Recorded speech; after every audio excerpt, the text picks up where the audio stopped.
Dear students, last sem पे हमने motion EMF के कॉन्सेप्ट को डिस्कस किया था। एक बार रिवाइज करें तो कॉन्सेप्ट इस तरीके से था कि अगर आप कंडक्टिंग वायर को मैग्नेटिक फील्ड में आप मूव करते हैं और वो मैग्नेटिक फील्ड लाइंस को कट करें और तीनों म्यूचुअली परपेंडिकुलर हो तो ईएमएफ की वैल्यू बीवीएल आती है। लास्ट हमने बात बोली थी, when a conducting wire moves in a magnetic field such that it cut magnetic field lines, then there is an induced EMF across the ends of the wire and EMF is given by E equal to BVL. Okay, तो भाई उसी discussion को हम लोग आगे बढ़ाएं। आज हम लोग कुछ क्वेश्चंस पिक करेंगे, है ना। इन क्वेश्चंस के थ्रू हम लोग अपने डिस्कशन को आगे बढ़ाएंगे और अच्छे से क्वेश्चंस हैं बेसिक से, जो हमारे बोर्ड के जेई मेंस नीट, और अगर हम इसको बेसिक्स पे अच्छा करेंगे तो एडवांस के भी इसमें कुछ क्वेश्चंस हैं, है ना। तो क्वेश्चन को इस तरीके से दिया गया, मैं आपको एक्सप्लेन कर देता हूँ। यहाँ पे आपने एक पैरेलल वायर्स लिए थे। यहाँ पर ये आपके ज़ीरो रेजिस्टेंस वायर हैं, इनको आपस में आपने आर रेजिस्टेंस से कनेक्ट किया और इस पर एक कंडक्टिंग वायर है ना, इस कंडक्टिंग वायर को आपने राइट डायरेक्शन में कांस्टेंट स्पीड से स्लाइड कराया। ये आपका हेडेक है, आप इसे कैसे कांस्टेंट स्पीड से स्लाइड कराते हैं ये आपको बोल दिया गया है। ये कांस्टेंट स्पीड से आगे स्लाइड करता है। Uniform magnetic field wire is moving with constant speed, ये बोल दिया गया। अब एक कांस्टेंट स्पीड का वायर आगे जा रहा है, लेंथ एल है, मैग्नेटिक फील्ड है। पहली बात तो आप अच्छे से देखो, क्या आपको यहाँ पे रियलाइज़ होता है कि इस वायर के चलने से मैग्नेटिक फील्ड लाइंस कट हो रही होंगी? यस सर, जैसे जैसे वायर बच्चे आगे आएगा ये मैग्नेटिक फील्ड लाइंस को आपको कट करता जा रहा होगा। ओके, ये मैग्नेटिक फील्ड लाइंस को कट कर रहा है तो इसमें कुछ ईएमएफ आना चाहिए। तो मैं आपसे एक बात करूँ, ईएमएफ का फॉर्मूला क्या था? तो सर दो फॉर्मूले थे। जब वायर ट्रांसलेटरी मोशन में आगे बढ़ता है, मैग्नेटिक फील्ड लाइंस को कट करता है, तो टेक्निकली ईएमएफ होता है V cross B dot L। पर अगर ऐसा हो जाए कि तीनों जो आपने लिए हैं, वेलोसिटी, लेंथ और मैग्नेटिक फील्ड, अगर म्यूचुअली परपेंडिकुलर हैं तो ईएमएफ की वैल्यू बच्चे VBL आती है। देखा जाए, यहाँ वेलोसिटी इस डायरेक्शन में है, लेंथ आपके अपवर्ड और मैग्नेटिक फील्ड इनवर्ड। अगर आप ठीक से देखोगे तो XYZ कार्टेशियन सिस्टम के साथ तरह ही ये एक दूसरे के म्यूचुअली परपेंडिकुलर हैं। तो ईएमएफ की वैल्यू कितनी हो जाएगी?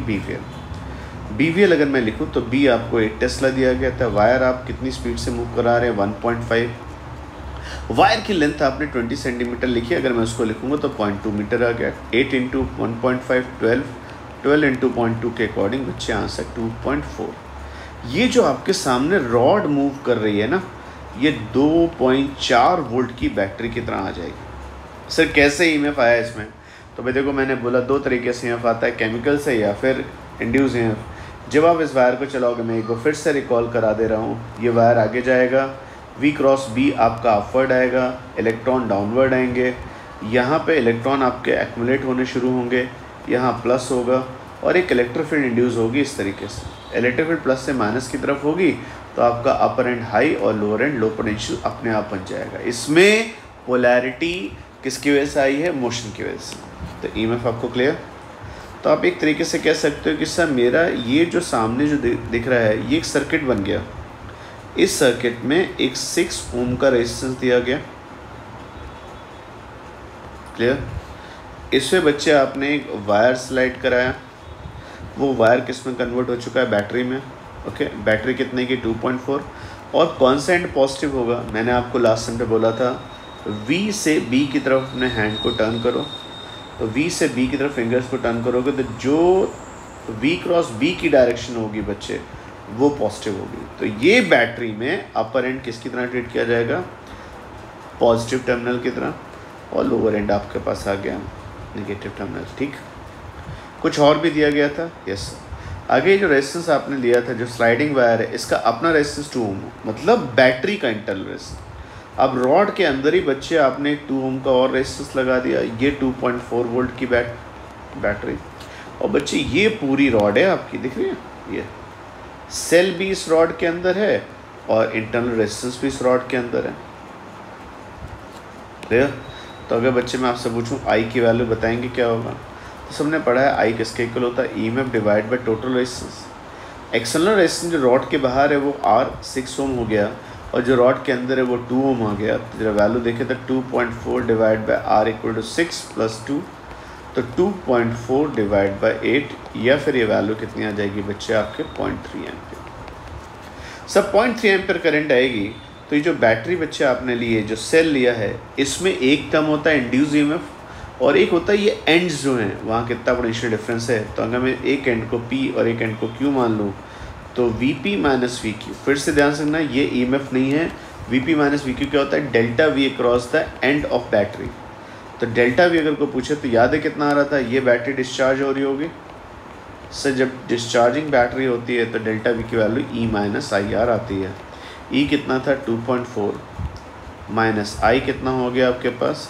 0.3 और रेजिस्टेंस आपका जो इंटरनल था कितना था? 2। तो 2.4 माइनस 0.6 1.8 वोल्ट।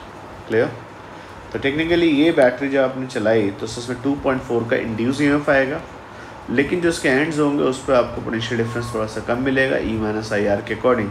तो ईएमएफ किससे निकालेंगे? तो आंसर है BVL या V cross B dot L, है ना। और पोटेंशियल डिफरेंस किससे आएगा? तो सिंपल सा E माइनस IR। ये क्लियर है पॉइंट। अगला डिस्कशन देखा जाए बच्चे तो इसमें मैंने क्या करा, बड़ा सिंपल सा है डिस्कशन, मीन्स कोई क्वेश्चन नहीं, बस इसकी बातें करनी है। ये आपने एक मैग्नीफाइड बेटा प्लेन के परपेंडिकुलर दी, ऊपर से देखोगे यहाँ से तो आपको डॉट मैग्नीफाइड दिखेगी। ये वायर कांस्टेंट स्पीड से आगे जा रहा था, इस वायर का अपना कोई रेजिस्टेंस नहीं, ये जो आर्म से बच्चे इनका भी कोई रेजिस्टेंस नहीं। तो आपसे क्वेश्चन पूछा गया था पहली बात, भाई मुझे बताइए यहाँ पे ईएमएफ कितना आएगा, है ना।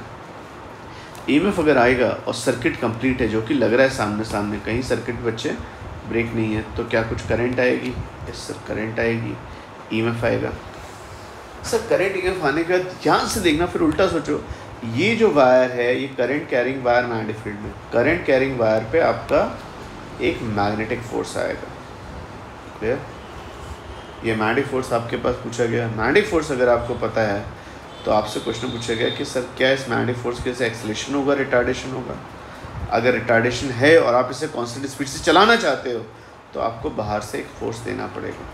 क्लियर? वो कितना होना चाहिए? वो जो बाहर से फोर्स आप दे रहे हो वो कुछ मेहनत कर रहा होगा, पर सेकेंड वो कुछ मेहनत करेगा, तो वो आपसे मेहनत पूछी गई। और आप जो मेहनत कर रहे होंगे उसके साथ साथ बच्चे जो रेजिस्टेंस होगा, इससे कुछ करंट बाहर, तो अगर इसमें कुछ पूछा है पर सेकंड क्या कुछ हीट डिसिपेट हो रही होगी, तो जो आपकी हीट होगी, हीट डिसिपेटेड इन आर, उसकी वैल्यू भी आपसे पूछी गई थी। क्लियर? तो एक एक करके बात अगर शुरू करें कि ये वायर अगर आपका बच्चे मैग्नेटिक फील्ड में चल रहा है इस तरीके से और ये स्लाइड करता जा रहा है आगे से ना, तो क्या मैग्नेटिक फील्ड लाइंस को कट कर रहा है? यस। क्या इस बार तीनों म्यूचुअली परपेंडिकुलर है? देखना, velocity, magnetic field and length. क्या फिर से वही बात आ रही है, तीनों म्यूचुअली परपेंडिकुलर? तो ईएमएफ की वैल्यू क्या होगी? तो सिंपल सा answer BV not into L।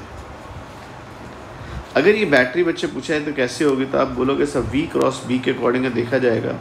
तो अगर आप मेहनत करोगे इसमें तो आपको पता लगेगा कि सर यहाँ पे आपके पास एक बैटरी आएगी। ओके, ये बैटरी बच्चे आपने यहाँ लगानी है, ये जगह ढूंढ ली, कंडक्टिंग रॉड में तो आएगी ना बैटरी। बैटरी किधर आएगी? तो V क्रॉस B अगर देखेंगे तो V की डायरेक्शन में अपने फिंगर्स को रखिए, टुवर्ड्स B टर्न करिए तो थंब इधर पॉइंट करेगा। तो श्योरली बच्चे ये जो लोअर एंड होगा ये कैसा हो जाएगा आपका? पॉजिटिव, और अपर एंड नेगेटिव, ये पॉजिटिव। क्लियर? तो करंट ऐसी चलेगी बच्चे। क्लियर? करंट कितनी होगी? तो आप बोलोगे सर करंट सिंपल सा है, सर्किट में बैटरी कितनी है? BV नॉट L, रेजिस्टेंस से डिवाइड किया, I equal to BV not L। अब मैं आपसे अगर पूछूं बच्चे, ये जो स्लाइडिंग वायर है अगर तुम देखो तो इसको टॉप व्यू में देखोगे तो वायर बच्चे आपको ऐसे दिखेंगे। ये दिखा,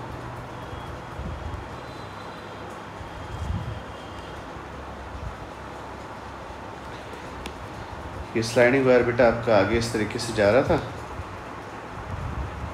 ये ठीक, ये आपका V नॉट आ गया। जैसे जैसे आगे चलेगा बच्चे यहाँ पे आपका इससे पास करने वाला जो फ्लक्स होगा बढ़ेगा, मोशनल ईएमएफ आएगा। मोशनल ईएमएफ आएगा तो कोई पूछे मैग्नेटिक फोर्स किधर होगा? तो मैग्नेटिक फोर्स मैंने क्या बताया बच्चे, करंट आपकी इस तरीके से चल रही है सर्किट में, देखो ये रेड कलर दिया था ना करंट, और मैग्नेटिक फील्ड कैसी है बच्चे? यहाँ पे डॉट है। तो IL क्रॉस B याद आ रहा है? IL क्रॉस B के अकॉर्डिंग बड़ी बढ़िया सी चीज़ आएगी सर, मैग्नेटिक फोर्स आएगा लेफ्ट साइड में, ये से ये मेरा मैग्नेटिक फोर्स आया। तो मैग्नेटिक फोर्स किसके इक्वल होता था? तो BIL सबको पता है बेटा बी आई एल कितना हो जाएगा, बी हुआ, एल हुआ, और आई की वैल्यू कितनी थी, B V not L wire. इसका मतलब समझे क्या होगा, जो वायर पे इंस्टेंटेनियस मैग्नेटिक फोर्स आएगा वो उस इंस्टेंट की वेलोसिटी पे डिपेंड करेगा। अब आपकी वेलोसिटी कांस्टेंट तो मैग्नेटिक फोर्स पे फिक्स रहेगा।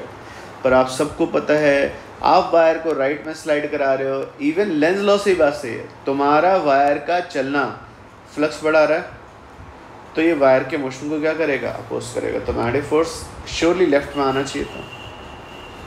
अब अगर तुम इसे कांस्टेंट स्पीड से लॉन्च करते हो, मतलब वी नॉट से लॉन्च करो, मैग्नेटिक फोर्स बैकवर्ड है, तो धीरे से आगे जाके स्लो पड़ जाएगा। नहीं सर कांस्टेंट स्पीड चलाना है, कांस्टेंट स्पीड चलाओगे तो बच्चे बाहर से आपको इसे एक एक्स्ट्रा फोर्स देना पड़ेगा, वो होगा एक्सटर्नल फोर्स। एक्सटर्नल फोर्स कैसा होना चाहिए, सर तीन ही चीज़ हो सकती है। एक्सटर्नल फोर्स अगर तुम्हारा मैग्नेटिक फोर्स से कम है तो मोशन रिटार्डेड होगा, धीरे धीरे स्लो पड़ेगा। एक्सटर्नल फोर्स मैग्नेटिक फोर्स ज़्यादा हो गया तो स्पीड बढ़ने लगेगी।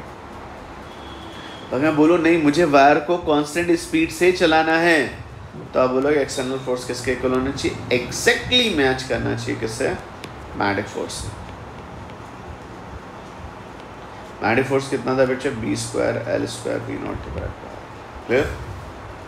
अब अगर पूछूं बच्चे तो क्या आपने जब मेहनत करी, बाहर से फोर्स लगाया है, तो क्या आप कुछ पावर भी दे रहे होगे। आप खुद फील करके देखो कि आपको इस वायर को आगे खींच के ले जाकर में मेहनत करनी पड़ रही होगी। यस, क्योंकि आप उसे आगे चलाओगे ये अपोज करेगा, तो आगे चलाने के लिए आपको एक्सटर्नल फोर्स देना पड़ेगा। एक्सटर्नल फोर्स को कुछ मेहनत कर रहा होगा।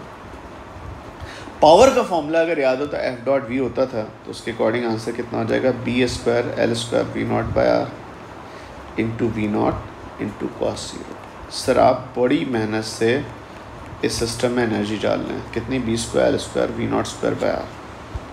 लेकिन बच्चे आप मुझे एक बात बताइए, क्या इसमें कुछ करंट इस्टेब्लिश हो चुकी है। सर करंट तो इस्टेब्लिश हो चुकी है इसमें। इस तरीके से करंट अगर इस्टेब्लिश हो चुकी है तो करंट के हिसाब से क्या कुछ आपकी हीट डेवलप हो रही होगी। Yes, I square R, I square कितना हो जाएगा, B square V not square L square divide by I की वैल्यू आर स्क्वायर लिखी, आर आ गया, और आंसर देखो बड़ा ही बढ़िया सा आया। देखोगे सही, ये जो दोनों पावर हैं कौन सी, जो आपने दी है और जो हीट डेवलप हुई है, वो दोनों पावर क्या है बच्चे, एग्जैक्टली सेम आ रही है।